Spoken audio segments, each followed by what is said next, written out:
খাইয়া পড়িয়া মোটা চাল মোটা তরকারি খাইয়া পড়িয়া ভালো থাকতে চাই, তো ভালো তো থাকতে পারতেছি না। আমরা খাটবো, ন্যায্য পয়সা দেবে, ন্যায্য মজুরি দেবে, আমরা ভাত কাপড় বাল বাচ্চা বাঁচতে পারবো, এই হলো আমার চাওয়া পাওয়া।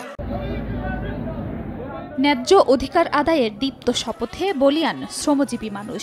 দিনটি শুধু আনুষ্ঠানিকতাই নয়, শ্রমিকদের প্রকৃত অধিকার বাস্তবে রূপ পাক এমন প্রত্যাশা খেটে খাওয়া মানুষের, প্রত্যাশা শ্রমিক বান্ধব কর্মক্ষেত্র নিশ্চিতেরও।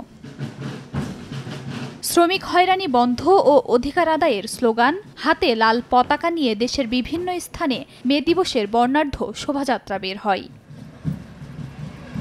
পরে আয়োজন করা হয় আলোচনা সভার। এতে উপস্থিত ছিলেন দিনমজুর, সরকারি বেসরকারি কর্মকর্তা, জনপ্রতিনিধি সহ বিভিন্ন শ্রেণী পেশার মানুষ।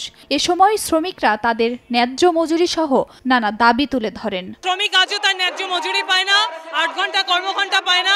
যে শ্রমিক অর্থনীতির চাকা ঘোড়ায়, আজকে সে যদি বাঁচতে না পারে দেশ বাঁচতে পারবে না।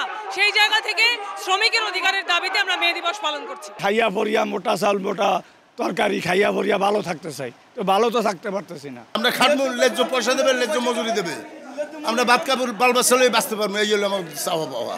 138 বছর আগে 1886 সালের এই দিনে যুক্তরাষ্ট্রের শিকাগো শহরের হে মার্কেটে শ্রমিকরা কাজের সময়সীমা 8 ঘন্টা নির্ধারণ, কাজের উন্নত পরিবেশ, মজুরি বৃদ্ধি সহ বিভিন্ন দাবিতে ধর্মঘট আহ্বান করেন। তখন ব্রিটিশ সমাজ সংস্কারক রবার্ট ওয়েন 8 ঘন্টা কাজের দাবি পূরণে স্লোগান ঠিক করেন। 8 ঘন্টা কাজ, 8 ঘন্টা বিনোদন এবং 8 ঘন্টা বিশ্রাম।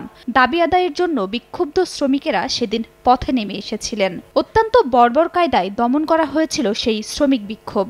পুলিশের গুলিতে জীবন উৎসর্গ করেছিলেন শ্রমিকেরা। সারা বিশ্ব সোচ্চার হয়ে উঠেছিল সেই ঘটনায়। শিকাগোর শ্রমিকদের আত্মদানের মধ্য দিয়েই প্রতিষ্ঠিত হয়েছিল শ্রমজীবী মানুষের অধিকার। পৃথিবীর যা কিছু সৃষ্টি, যা কিছু সুন্দর, সবকিছু বিনির্মাণে শ্রমিকদের ভূমিকা অনন্য।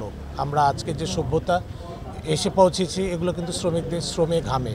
কিন্তু একসময় শ্রমিকরা নির্যাতিত হতো, নিপীড়িত হতো, তাদের 16 থেকে 18 ঘন্টা কাজ করতে হতো।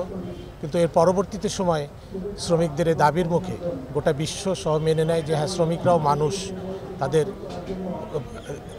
শ্রম শুধু শ্রমই না, তাদের জীবনের একটি প্রয়োজন আছে। তারপরে 8 ঘন্টা করে, যেমন একটা শ্রমিক 8 ঘন্টা কাজ করবে, 8 ঘন্টা বিশ্রাম নেবে, 8 ঘন্টা চিত্ত বিনোদনের মধ্যে থাকবে, যেন তারা আবার পরে এসে কাজ করতে পারে। এরই ধারাবাহিকতায় 1889 সালের 14 জুলাই ফ্রান্সে অনুষ্ঠিত শ্রমিক সম্মেলনে 1 মে শ্রমিক দিবস ঘোষণা করা হয়। আর এই ঘোষণার পরের বছর থেকেই 1 মে বিশ্বব্যাপী পালিত হয়ে আসছে মে দিবস বা আন্তর্জাতিক শ্রমিক দিবস। মালিক শ্রমিক ভেদাভেদ ভুলে একসঙ্গে কাজ করলে দেশের অর্থনীতির ইতিবাচক অগ্রগতি হবে বলে মনে করেন বিশিষ্টজনরা।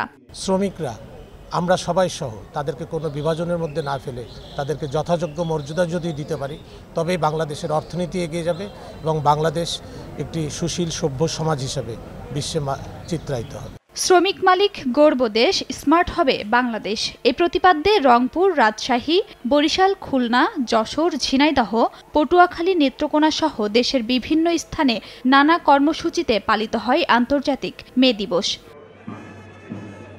খাদিজা স্বপ্না, সময় সংবাদ।